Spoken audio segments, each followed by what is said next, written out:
Pas de blessure, c'est déjà bien. Mais derrière cette phrase apaisante, Otis Ngoma raconte autre chose. Le désespoir discret, la programmation sabotée, et une équipe sans horizon clair. Et si le vrai match se jouait contre l'amnésie institutionnelle?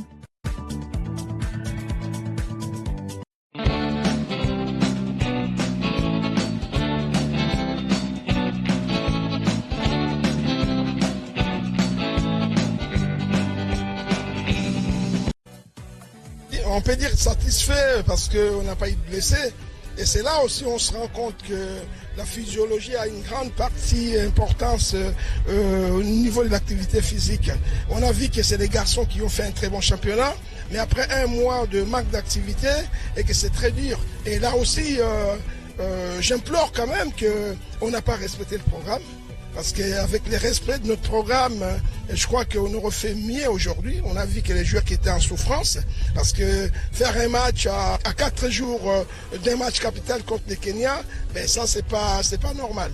Comme on dit, faute de mieux, on se contente de ce qu'on a. Oui, mais ça nous a donné une idée d'enjeu, une idée de la condition physique de certains joueurs, et puis surtout de la répétition des efforts. Donc là, l'équipe se dessine. Je félicite tout mon staff, que ce soit les staffs techniques, médicaux, communication et autres, parce que je crois qu'on s'en sort très difficilement. On ne savait pas où on allait, mais comme ça, maintenant on commence à voir un peu le bout du tunnel. On espère qu'on va essayer de limiter tout d'abord les dégâts pour les premiers matchs et on va monter crescendo parce que ça demande du temps. On ne connaît pas le niveau de l'équipe adverse. Le Kenya va jouer devant ses 60 000 spectateurs. On ne connaît pas non plus, on a vu quand même les images d'une équipe qui est une équipe de montagne, une équipe de marathoniens. Bon, si c'est sûr et certain qu'on va faire le mieux possible qu'on pourra, mais avec le temps, ben, tout va revenir à la normale.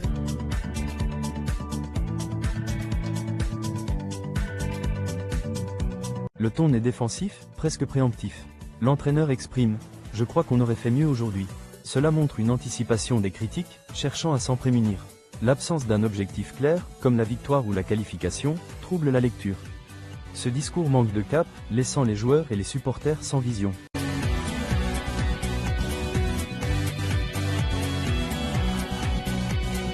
L'équipe se dessine, mais vers où?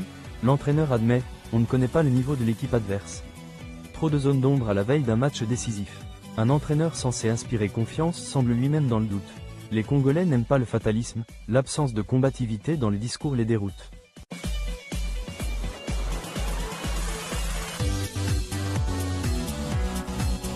La sincérité d'Otis peut être perçue comme une faiblesse.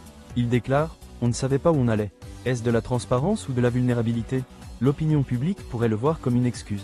Son discours manque d'énergie mobilisatrice, rien qui fédère autour d'un rêve ou d'un combat. Le langage tactique est noyé dans l'incertitude émotionnelle.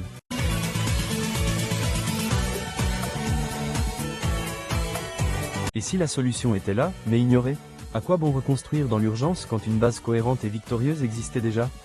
Pourquoi ne pas capitaliser sur les léopards U20, porteurs d'un esprit collectif forgé dans le feu des compétitions?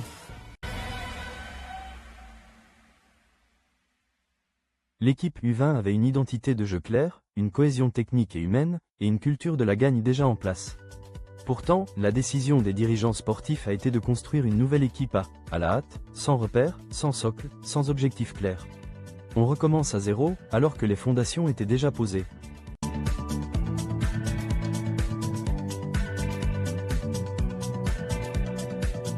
La proposition stratégique se tourne vers un modèle hybride. Prendre le noyau U20, environ 8 à 10 joueurs, et ajouter 4 à 5 cadres expérimentés. L'objectif est de préparer à moyen terme, non pas juste pour le Tchad, mais pour créer une passerelle vers les A seniors.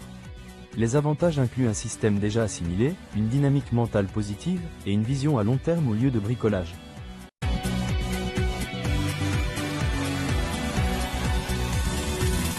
Quand on cherche des solutions ailleurs, c'est peut-être parce qu'on refuse d'écouter les vestiaires victorieux du passé.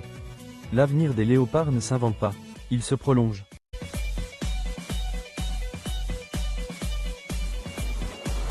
Merci d'avoir suivi cette vidéo. Pour ne rien manquer, abonnez-vous, aimez et partagez.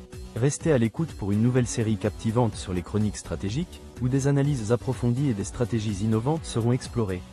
À bientôt!